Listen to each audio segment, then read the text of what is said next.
Halo tim IRE, hari ini saya akan berbincang dengan Ibu Heidi, seorang marketing associate ERA yang meraih Top Achiever Regional Jabodetabek periode Desember 2020 hingga Maret 2021 kuartal pertama tahun ini. Karirnya di ERA sudah belasan tahun dan setiap tahun prestasinya makin meningkat. Sekarang Bu Heidi sudah ada di sebelah saya. Halo Bu Heidi, apa kabar? Baik Bu Aan. Halo tim IRE, apa kabar semuanya? Bu Heidi, boleh nggak nih sharing kiat-kiat apa saja sih yang Ibu lakukan supaya bisa terus beraktivitas, bahkan prestasi Ibu meningkat selama pandemi ini? Jadi saya mungkin cerita kilas baliknya dulu. Itu awal tahun 2020, saya biasanya kalau akhir tahun ataupun awal tahun saya suka jalan-jalan bersama dengan keluarga ke luar negeri. Nah, waktu awal Januari itu saya kembali baru pulang dari luar negeri dengan harapan kalau kita pulang jalan-jalan itu biasanya kita semangat untuk kerja lagi ya. Jadi pada saat saya balik bulan Februari itu ternyata itu mulai masuk awal COVID pandemi. Jadi saya pikir oh ya udah nggak apa-apa, mungkin ini sementara. Nah, bulan Maret, April itu betul-betul ternyata malah kondisinya makin bukan membaik ya. Jadi sampai kantor pun tutup dari bulan Maret, April, Mei itu betul-betul saya gelisah gitu karena dulu saya tuh biasa memang setiap bulan tuh selalu ada pemasukan dari properti.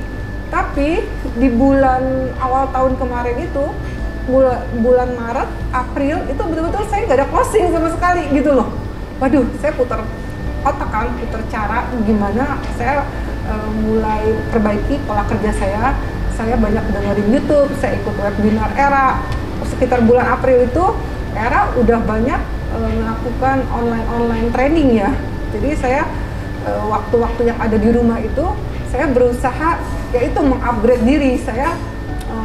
Mungkin saya perlu perbaikan pola kerja. Jadi saya banyak dengerin YouTube pembicara seperti Tom M. Sifle, Christina Lee, James Dwi, Hindranata Nikolai, semua pembicara-pembicara motivasi itu saya dengerin karena itu betul-betul membangkitkan semangat kita juga ya. Nah, singkat cerita, sampai satu titik sekitar akhir Mei itu menjelang Lebaran, saya ingat saya kan gabung di Era Avengers, timnya Era Avengers. Itu ada salah satu marketing, saya ingat sekali itu Andrea. Karena waktu awal pandemi itu banyak istilahnya masyarakat itu yang berbagi ya kepada sopir online dan sebagainya, istilahnya sedekah.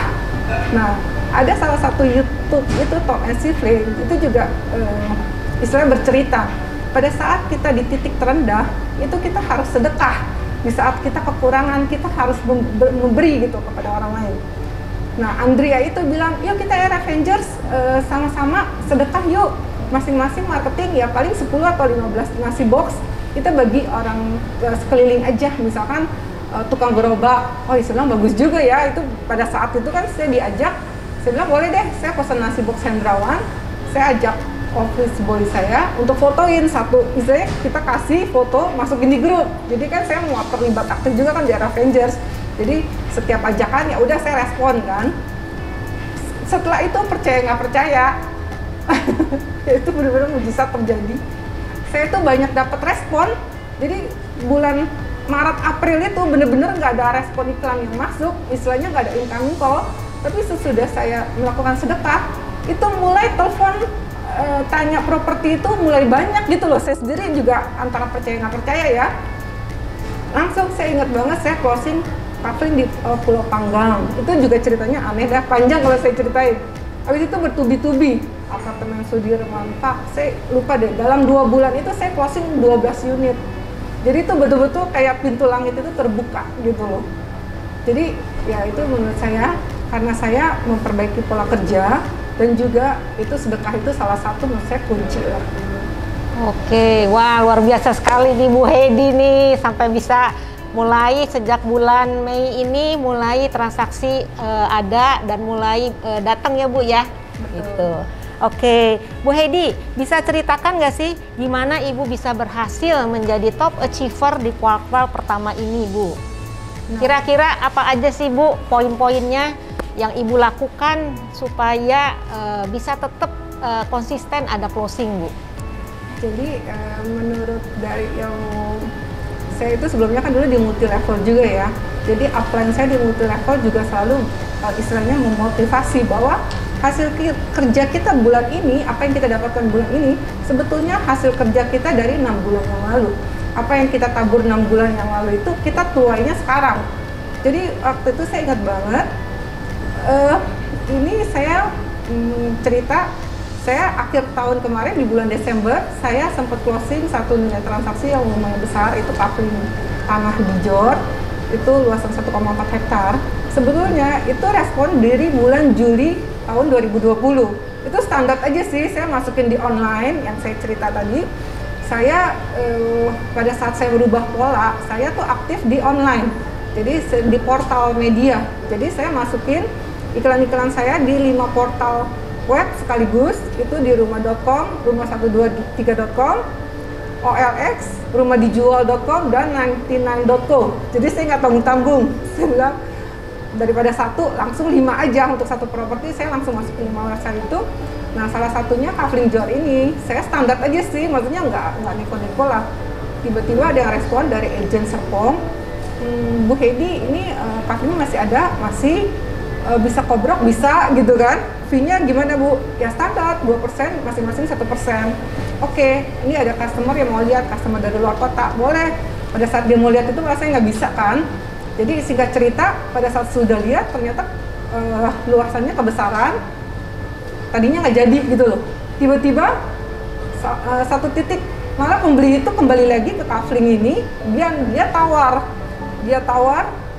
itu pun pada saat mau transaksi di bulan Desember itu menurut saya agak miracle, karena saya tadi udah sekilas cerita dengan Bu Aam dari masalah DP, dia mau kasih DP 1M, penjual bilang kekecilan, minta 5M.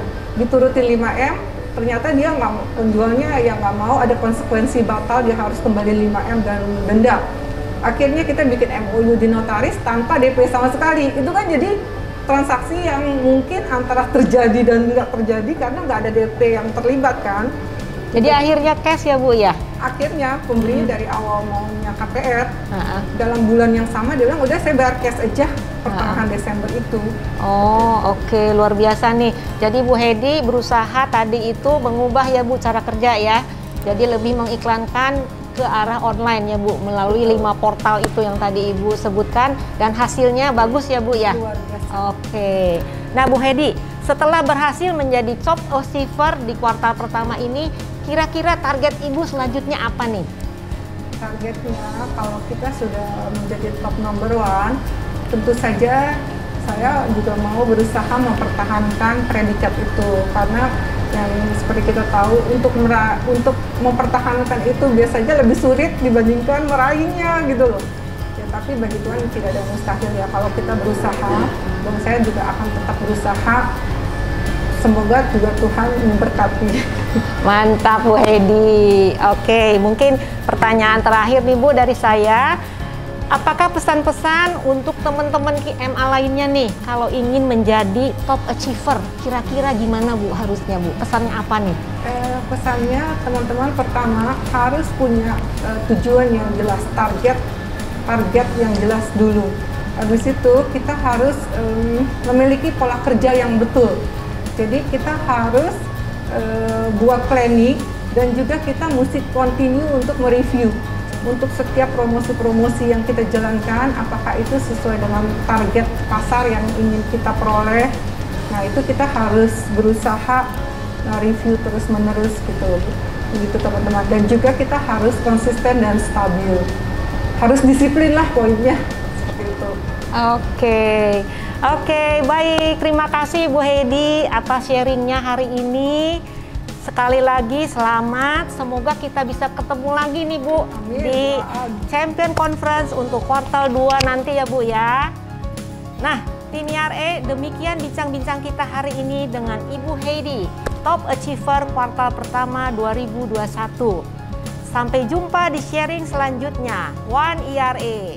Bye.